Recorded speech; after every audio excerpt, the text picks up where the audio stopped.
There are common threads with every business, every organization, every initiative, right? Mhm. Uh, Things that you need. For us in church planting, the first thing that we would do is establish where do we want to go? Where's the greatest need? Where can we go where there's not necessarily fertile soil in the sense of people open to hearing the message, but where's a place where we can have an impact? You're listening to The Accredited Life, hosted by Peter Neal. Make sure to subscribe and enjoy the show. Brian, welcome to the show. How you feeling today? I am doing good, Peter. So thankful to be here with you, and I'm excited for this conversation. This is going to be fun. Awesome. Well, same here. Let's start with the introduction. Brian, who are you? What are you doing? Why are you here? Yeah, my name is Brian Tibbs. I was born and raised in the Boise, Idaho area. Graduated college there, and then got married, and then I moved to South America. And I was there for 16 years. Was the CEO and co-founder of a nonprofit down there. It was a faith-based initiative, and at the same time, in college I started investing in real estate because I just I had this thought in my head that everybody that is wealthy and has been successful is in real estate one way or another. So I decided, well, I got to be in real estate. So started that, and even as I was overseas, not making a lot of money, I still focused on building the portfolio. And at the age of 44, I had a real estate portfolio that was big enough and strong enough to cover all of our living expenses. And we actually retired from the nonprofit work in 2021 and moved back to the States. And now I'm just full time working on the investments. So that's a quick snapshot. Wow, that's awesome. That's a very interesting story. What kind of real estate were you investing in? So my very first purchase was a duplex, and that was just a college kid wanting to live for free. So I rented out the one side, lived in the other, rented out my other room to other friends. Mm, It almost cover all of my living expenses. So that was the first property, and since then I've always done either small multifamily or single family homes, and now we do short term rentals. So they're almost all single family homes, but that's where we're at now. gotcha, gotcha. So you were managing properties in the States while you were in South America. Talk to me about that. Yeah, and I know that you have some active investors here, probably some property managers in the mix, and Sure. I think probably one of the best side effects of living overseas is I was forced to build a team because time zone was different and I couldn't handle all of the issues that would come up day to day. And I certainly couldn't go unclog any toilets or anything like that. And so I was forced to build a team. And so from the very beginning, I'd worked with property managers, and your audience can probably identify with this, that it's hard to find a good one. And so I ended up, even from 5,000 miles away, I started building my own team. And I've had my own property management team, I don't know, probably for 20 years at this point. So, Wow. yeah.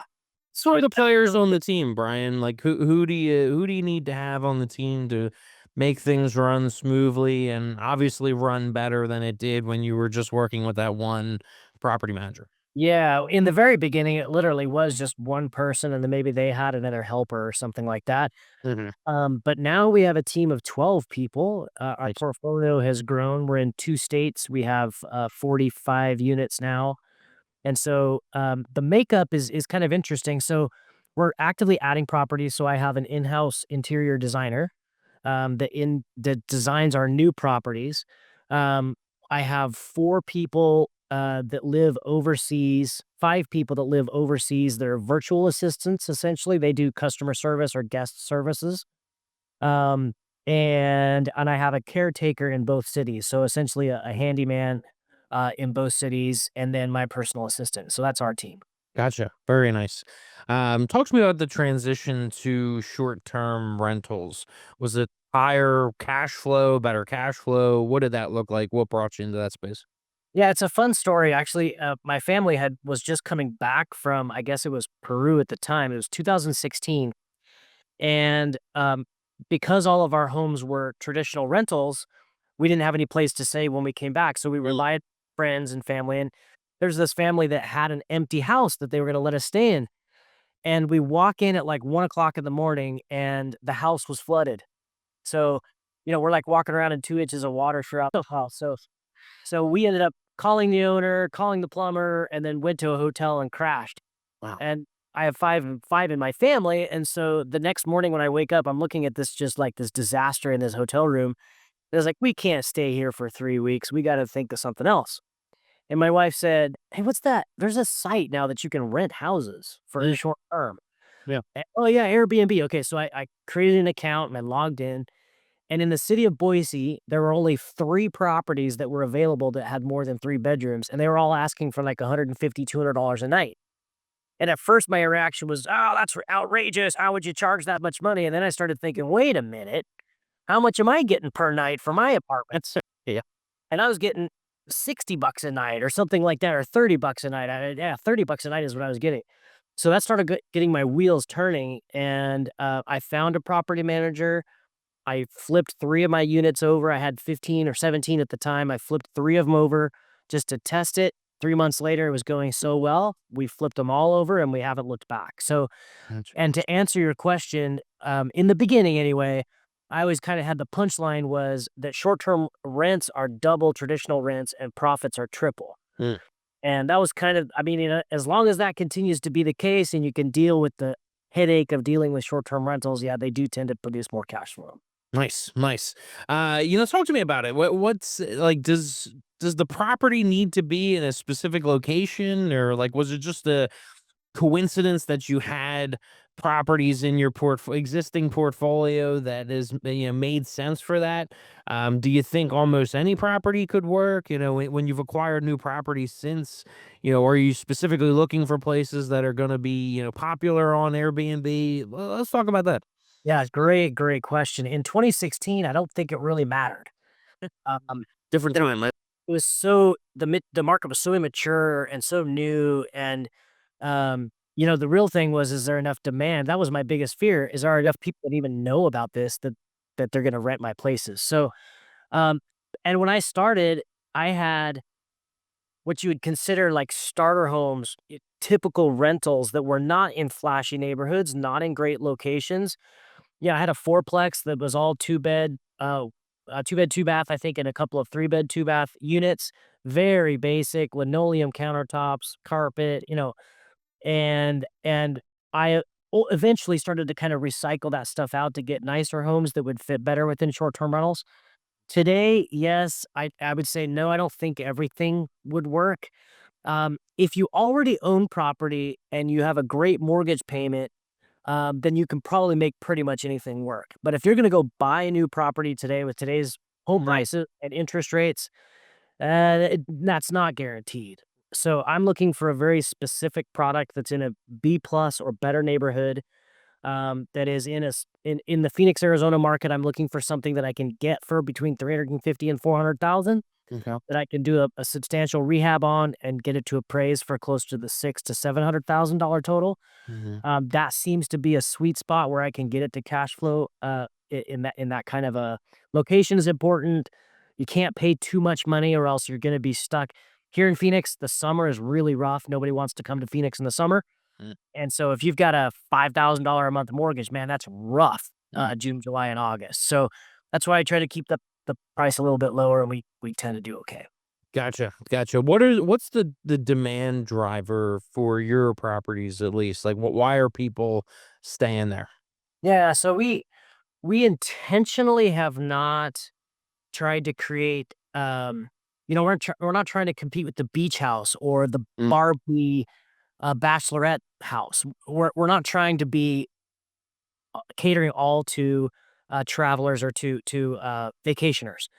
We cater to traveling professionals, people in town for work, people in town for family reunions, people in town for, funerals and weddings, that kinda stuff, and not necessarily people who are looking for a fancy vacation house for the very reason I said. Mm. During the summer, it's really hard to keep those premium properties, full enough to cover the expenses. So yeah, so that's what our demographic is. And Boise is different from Phoenix. I still have property in Boise.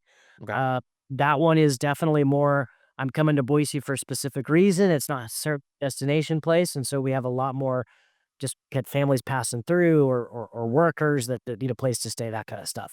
But we tend to cater to that group in both cities. Mm. What's a industry standard, or what's a good vacancy rate in a property like that? I'm assuming usual, residential single family, 5% vacancy is, common, right? What is it for that business? Yeah, so short term, yeah, you're right. I think 5%. When I started, it was like you better underwrite 7, 8%. Sure. But 5% seems to be what it's been at for the last quite a few years. Short term rentals, I think industry standard is between 65 and 70% occupancy. Um, we insist on 80%. So if we have anything less than 80%, we need to adjust our pricing. And that's been my strategy. And there are people that will argue with me, and I'm not saying they're wrong, but we've just settled on if we're over 80% occupancy, we're too cheap. If we're Mm. under 80% occupancy, we're too expensive. And so we adjust our rates to achieve kind of like, you've heard the theory of a factory shouldn't be running at 100%, Yeah, sure. running at 90, or we've just decided our factory needs to run at 80%, and that's going to be the kind of that profit and or that's going to be that supply and demand perfect spot for the highest possible revenue. So that's how we operate. Yeah, you hear that with self-storage a lot, that it's like you don't wanna be 100%. I mean, probably means your rent's too low. So talk to me about the difference in the team from just a basic single family rental versus the short-term rentals. Have you added any more players on or different players? What does that look like? Yeah, absolutely. So we have call center coverage. So from I think 9 in the morning till 9 at night, 7 days a week, we have to have somebody on shift Nice. just take the phone calls because Wow. you when you put in a new tenant, a long-term tenant, there's a bunch of stuff you got to do in the first week or so, and you don't hear from them for 6 months, right? Ideally, yeah. Yeah, we have a new guest every 4 days, and you hear from them the whole time. They're there, so that's the biggest difference. Give me an example, what are they calling about? What are they is it mostly calls? Do they text? I mean, that kind of thing. I mean, what's the average stuff look like? Depends on how old they are. If the older they are, the more likely they are to phone call. The Mm. younger they are, they're more likely to text, and maybe somewhere in the middle, email. But if they book through Airbnb, they'll use the Airbnb app often. And so our staff has to have all of those channels open and monitoring them all the time, right? No. The most common kinds of things that people call about are, I mean, what's the Wi-Fi? Even though it's on a mag on the fridge, but yeah, it's in their email, it's on the back of the door, they still, what's the Wi-Fi? So we get that kind of stuff all the time. There's other things that like, can I extend? Can I stay an extra day? Mm. Can I check out late or can I check out early, check in late or vice versa, right? Mhm. That kind of stuff. Or even I can't get the TV to work, and Mm. Sure. stuff like that. So Yeah. you're not in your own home and every home has little quirks and little things about it, or maybe you've never worked a Keurig coffee machine before. So that kind of stuff That is funny. everybody calls on. How do you mitigate risk in the short-term rental space? Yeah, that was one of the things I was most concerned about when I first started. Like, I'm gonna be having I'm picturing suitcases just scratching lines across my walls. Uh, I'm picturing people taking my TV. I never provided a TV for my long-term tenants, so mhm. they're just gonna walk out with my TV. What if they throw a rager? What if somebody Yeah. fires a gun? Yeah. So, first of all, the quality of my guests are a few notches higher than the quality of my long-term tenants from way back when. Okay. Um, to be able to pay $100 to $200 a night, Sure. you gotta have some resources, and that just brings you a higher quality guest or tenant or customer. Also, someone from my staff is in my property on average every 4 or 5 days. Mm. So Building or is that cleaning, repairing something, dropping off a new toaster. And so they're all trained, take a look. Is everything look okay? Is there anything fishy? And if there is, then we know about it. Whereas a long-term tenant, you may show up a year after they checked in and they're a hoarder and you're just like, oh my gosh, what are we gonna do? So in my opinion, there's less risk with short-term rental. Not that there's none, Mhm. but there's less risk than there is with the traditional tenant. The longer, and even for us, if we have like a 1 month stay, the house is more broken down. The cleaning takes more time. There's more stuff missing. Yeah. And so we love that 2 or 3 day stay where we can keep our property in perfect condition all the time. So Uh, yeah, there's no, and people who are paying $100 or $200 a night are not gonna put up with a broken door handle, right? Mm. So everything gets reported, everything gets fixed, and the properties are in basically sale condition all the time. Wow. Yeah, that's awesome. Yeah, I never really thought about that, but that's great. What kind of you have like a profile on Airbnb, right? I mean, so what do you is there anything that you look for there, or I mean, I'm assuming there's times when if somebody's never stayed or it's their first day or something, you still want to fill the spot, right? And I mean, is there any like total red flags? I don't know what it looks like from your side, but any bad reviews that you'd stay away from or something like Yeah. that, or Yeah, that's a great question. It's a great insight, actually. And over time, we've figured out how to filter out, just like in a long-term tenant, you do a yeah, background exactly. check and check all this stuff. Well, we don't really have the time to do that on our guests. So what has replaced that background check is exactly what you said.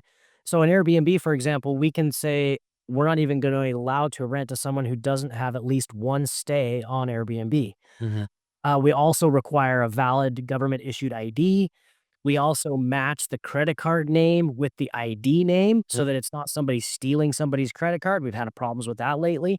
well, And then also we can filter out if they've had a past host click do not recommend, right? That's a feature in Airbnb at least where I they can say, hey, this was an issue. So if any of those factors are pop up, there's a red flag and they can't book our system, they would have to request to book. Then we can review it and decide if, okay, that was a one-off thing, or we're going to go ahead and let them through, or sorry, we can't rent to you. So that's how we've been able to pretty much lock it down. yeah, that's interesting. And very cool. So, well, talk to me. You mentioned I feel like you had a different story. I mean, were you when you were doing the nonprofit thing, which I want to hear more about. But I feel like a lot of people do the real estate so that they can go do nonprofit. Kind of went the opposite way. What is that? Talk to me about that. Are you still active in that kind of stuff today, or what is that? Yeah, that's kind of my joke because we did everything backward. So Exactly. I've got friends now who've been very successful in whatever their venture is, and then they're gonna wanna go move somewhere and See? see the world, and Wow, sure. Yeah, I hear it all the time. yeah, exactly. So, yeah, I was 26 or 27, I guess, when I just really felt convicted that I didn't wanna spend my productive years, just building my own wealth or working in some job. And so I decided that I was gonna kinda answer the call to do mission work. So we essentially ended up doing church planting work, in South America, and we partnered with nationals there and Americans as well, and ended up sending 360 people out to plant 90 churches in 11 different countries in South America. Wow. And, so, yeah, we did that for 16 years. And after we had been through that whole process and we'd gone through COVID and we just came to the conclusion, my wife and I, we had 3 kids that were all heading into the high school years, Mm, that we decided, okay, what we've done has been done, and it's time for us to stop moving around. We moved to 5 different countries in those 16 years, and so wow. the kids have been in a bunch of different schools, and we said, okay, we got one more move, and then that's going to be it. So we decided to come back to the U.S. and let our kids stay in one spot and graduate all from one school, and so that's where we're at now. Wow, that's amazing. Any lessons learned there that you've taken with you into the business world, or Yeah, John Maxwell, who is a little older now, but he was kind of a up and coming star when I was in college, I guess. John Maxwell, maybe a little after college. He wrote the book, The 21 Irrefutable Laws of Leadership. And one of the things that he said in that book that has always stuck with me is he said, if you want to see the quality, or if you want to see a world class leader, look for a leader that leads volunteers. And what he's trying to say is, if you don't pay someone's paycheck and you can still get them to follow your leadership, you've mm, really got something going. yeah, And that was my reality in the nonprofit. And people were making a salary, but all of our staff raised their support from donors. And so it was really, they really felt like their donors were paying the salary, not us. And so we really had to lead through inspiration and motivation and relationship. And I think that that probably helped me develop leadership skills that are for sure helping me now, mm, where I don't treat my staff like slaves. I try to treat them like partners mm. and have a better relationship with them in that sense. I hope that that's happening. Oh, Well, yeah, that's amazing. I know, I definitely know what you're saying there. Because yeah, when money's not involved, there's gotta be something there, right? There's gotta be this greater purpose, this mission, this vision, and you gotta be able to connect with people in a different way, or, you know, what's gonna keep them around. Um, what does the process look like, if you don't mind me asking, with planting a church? You know, I'm interested in how you go from there's no church there, right, to Yeah. when you're done. How long does it take? You know what I mean? Like, how does it get to where it is, and then what's the upkeep and the maintenance, and all that? What does that look like to keep it thriving? Well, that's a great question. And there are common threads with every business, every organization, every initiative, right? Mhm. Things that you need. For us in church planting, the first thing that we would do is establish where do we want to go? Where's the greatest need? Where can we go where there's not necessarily fertile soil in the sense of people open to hearing the message, but where's a place where we can have an impact? And then we would find local leadership, um, preferably national leadership that understands not just the language, but the culture and the nuance and the neighborhood and all that kind of stuff. And then we would build a team around that leader. And our team would always consist of half foreigners and half nationals, usually young adults under the age of 30 that weren't married, didn't have any kids. And we would partner them up, one international with one national. And they would work on a team of about 10 of those, five pairings. So 10 people working underneath the leadership of that local leader, and they would go out and start small groups. They would do community outreach. They would do community service. Like Mm. we would import 40-foot containers full of used clothing and medical equipment and that kind of stuff, and put that out into the community as a way to develop relationships and build bridges and that kind of thing. Mm. And then eventually we would start holding church services and becoming a part of the community and learning, or meeting the community leaders and really getting ingrained. And from the very beginning of that process, we set a 2-year clock, and we told everybody up front, this is only gonna be here for 2 years. Now, the national leader would stay after, but we're trying to build up local leadership to serve, and then would take the kind of the foreign leadership out and leave it in the hands of the nationals at that 2-year mark. And that was critical because that people could get really dependent if they've got outside finances and outside help doing everything. And so by putting that 2-year clock as a fairly aggressive timeline, and it forced everybody just to accept the fact that that was going to be temporary and it needs to be in national hands as soon as possible. So as soon as we're done with that 2 years, have a big party, everybody's crying, everybody's hugging, and then the foreign help leaves, and then it's in the hands of the nationals. And the idea is by the time we're done, they've got a building that's free and clear, paid off, Mm. of a pastoral leadership, the national leader, and then they've got their own local leaders that are all set so they can just from there go from there. So Wow. that's the idea. That is absolutely fascinating. How did you get into, like, how'd you learn to do that? There's, like, so much to that. Um, it's like, how did you learn that process? Well, we stole ideas from everybody that had a good idea. We made mistakes. We made corrections. Every time we brought in a new team, we always joked that we never had the same training twice because we Mm. would learn something from the previous training and try to implement it for the next group.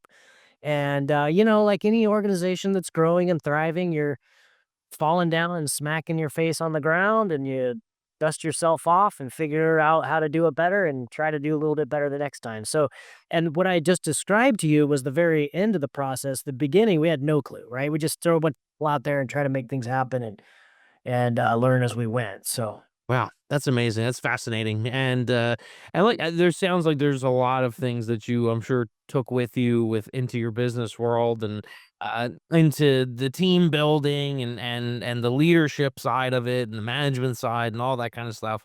That's really fascinating. What does the future hold for you, Brian? I'd say, are you looking to grow the business? You want to add to the portfolio, from short term rentals? Are you looking at other stuff? You know what I mean? Nonprofit stuff? I mean, what's the future hold for you? yeah, yeah, that's a great question. Yeah, for me and my wife, we are growing the portfolio. We're trying to grow 20, 30, 40% in terms of revenue and property unit count each year, and we're currently on a trajectory where we're growing to 90 units. We're about halfway to that point. Yes. Uh, at the same time, kind of going back to the nonprofit thing, it's not nonprofit though. we've partnered with another group that does sober living. Mm. And the real estate is for profit, but the sobriety program it's not a profit vehicle at all. We're using the real estate to provide housing, Yep. affordable housing to these guys and giving guys and gals. We have men's homes and women's homes. And so we provide them with a safe and accountable place to live while they're trying to get sober. And we have a program that goes along with that. And so we have our first home up it's in Boise, Idaho as well. And we're going to do four more this year. In fact, we're going to launch an investment fund where we're bringing in investment dollars to get that vehicle going. It's got a 10% cash on cash return for the LPs, Nice. and appreciation and all that, and it's providing a valuable service to the community. And so I'm excited about being able to marry my passion for profitable real estate with doing something impactful for the community. So that's starting up next month. Yeah. Wow. They had a boss years ago in the real estate world who had a sober living house, and it was amazing. I mean, I love that the purpose behind it, and the lives that could be changed through that, and to be able to marry the two together, that you're passionate for impacting the community in a positive way, and individuals in their own lives in a positive way, also, and then with the real estate side as well. That's awesome. I mean, you can't beat that. Yeah. And just to add to that, when I first thought about the concept, I thought, I don't really want to be for profit in that. It feels kind of wrong. And the partner that I'm working with said, "Listen, what would it be like if we opened a nonprofit and went out and raised money to do this?" And I was like, "Well, I know something about that. Yeah, it's a hard slog." And he said, "Or what if we had a profitable vehicle behind it where investors would be attracted to the returns? Yeah. Could we expand faster? Could we serve more people?" And I was like, "Well, yes, obviously." Um, so if you wanted to do the exact same model, but did co-living instead of sober living, it's the same house, it's the same configuration, it's the same concept of charging by the room instead of by the person. You could make a little bit more money.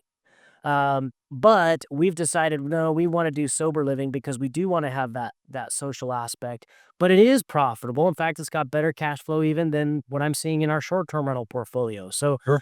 I'm excited about being able to have a profitable model that is and it's still the cheapest housing in town for these guys. Mm. So we're it's checking all the boxes for me anyway, where I'm excited about my real estate doing something productive and it's still gonna build wealth. Yeah. Well, I think a lot of people should be thinking that way. I know what you mean. I think a lot of times when we put kind of the impact and the community well-being and all that kind of stuff up, you feel guilty, or it feels weird if you're profiting off of it, that kind of thing. But at the same time, I think, to your point, in order to really get dollars behind it, to get people excited about it, to get people motivated to do it, there really needs to be that, they have to get something out of it, and there's only so much that people would give from a charitable standpoint, and something like that, versus when they're seeing a real return on top of the social return that doesn't have a monetary value to it. So I think that's extremely important, and I talk about it all the time because we do a lot of affordable housing, and we do transitional housing and things like that as well. So it's you can make a fantastic return in that business while also making an impact.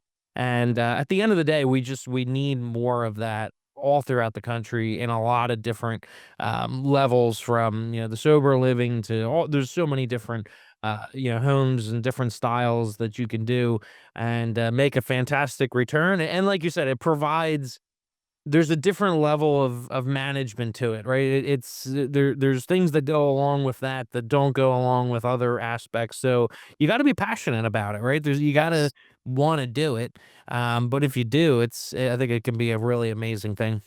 Yeah, and just to add to that too, part of the development of these people that are going through the program is learning to be responsible with certain aspects of their lives.